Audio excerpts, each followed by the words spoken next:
অনেকদিন থেকেই আমার একটা পাহাড় কেনার শখ, কিন্তু পাহাড় কে বিক্রি করে জানি না। যদি তার দেখা পেতাম, দামের জন্য আটকাতো না। আমার নিজস্ব একটা নদী আছে, সেটা দিয়ে দিতাম পাহাড়টার বদলে। কে না জানে পাহাড়ের চেয়ে নদীর দামই বেশি, পাহাড়ি স্থানও নদী বহমান। তবু আমি নদীর বদলে পাহাড়টাই কিনতাম, কারণ আমি ঠকতে চাই। নদীটা অবশ্য কিনেছিলাম একটা দ্বীপের বদলে। ছেলেবেলায় আমার বেশ ছোট্ট খাট্ট ছিমছাম একটা দ্বীপ ছিল, সেখানে অসংখ্য প্রজাপতি। শৈশবে দ্বীপটি ছিল আমার বড় প্রিয়। আমার যৌবনে দ্বীপটি আমার কাছে মাপে ছোট লাগলো। প্রবহমান ছিপছিপে তন্বী নদীটি বেশ পছন্দ হলো আমার। বন্ধুরা বলল, ওইটুকু একটা দ্বীপের বিনিময়ে এত বড় একটা নদী পেয়েছিস, খুব জিতেছিস তো মাইরি। তখন জয়ের আনন্দে আমি বেওয়াল হতাম।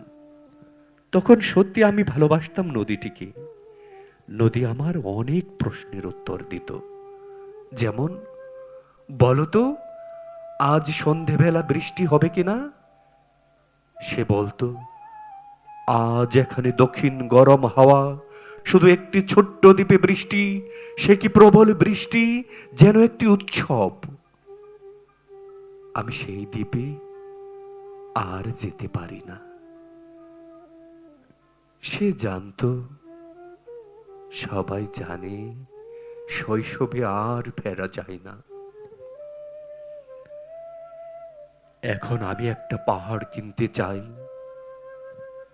সেই পাহাড়ের পায়ের কাছে থাকবে গহন অরণ্য। আমি সেই অরণ্য পার হয়ে যাব। তারপর শুধু রুক্ষ কঠিন পাহাড়, একেবারে চূড়ায় মাথার খুব কাছে আকাশ, নিচে বিপুলা পৃথিবী, চরাচরে তীব্র নির্জনতা। আমার কণ্ঠস্বর সেখানে কেউ শুনতে পাবে না। আমি ঈশ্বর মানি না, তিনি আমার মাথার কাছে ঝুঁকে দাঁড়াবেন না।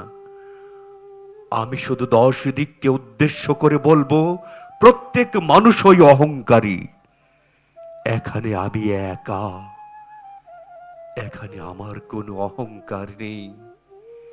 এখানে জয়ী হবার বদলে ক্ষমা চাইতে ভালো লাগে।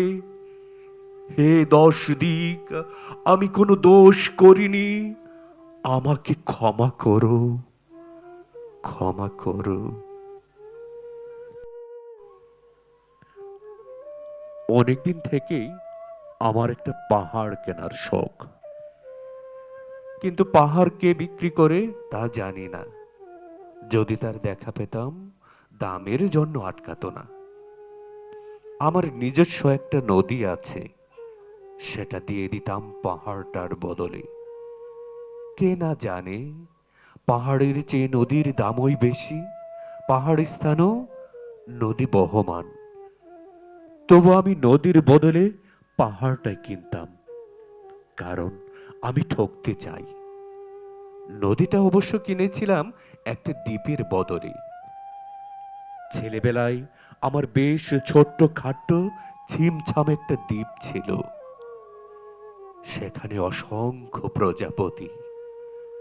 শৈশবে দ্বীপটি ছিল আমার বড় প্রিয়। আমার যৌবনে দ্বীপটি আমার কাছে মাপে ছোট লাগলো। প্রবহমান ছিপছিপে তন্বী নদীটি বেশ পছন্দ হলো আমার। বন্ধুরা বলল, ওইটুকু একটা দ্বীপের বিনিময়ে এত বড় একটা নদী পেয়েছিস, খুব জিতেছিস তো মাইরি। তখন জয়ের আনন্দে আমি বিহ্বল হতাম। তখন সত্যি আমি ভালোবাসতাম নদীটিকে। নদী আমার অনেক প্রশ্নের উত্তর দিত, যেমন, বলতো আজ সন্ধেবেলা বৃষ্টি হবে কিনা।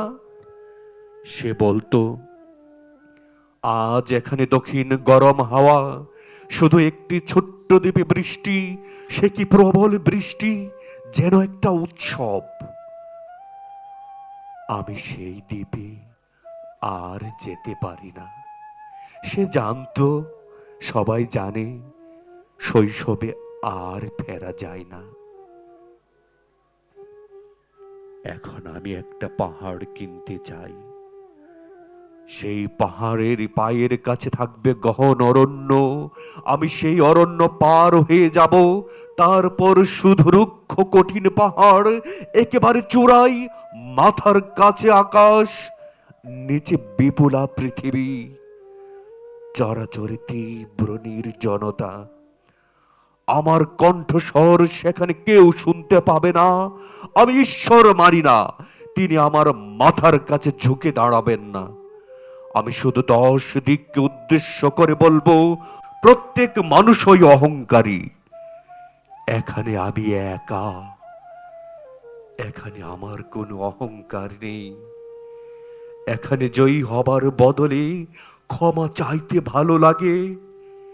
হে 10 দিক, আমি কোনো দোষ করিনি, আমাকে ক্ষমা করো, ক্ষমা করো।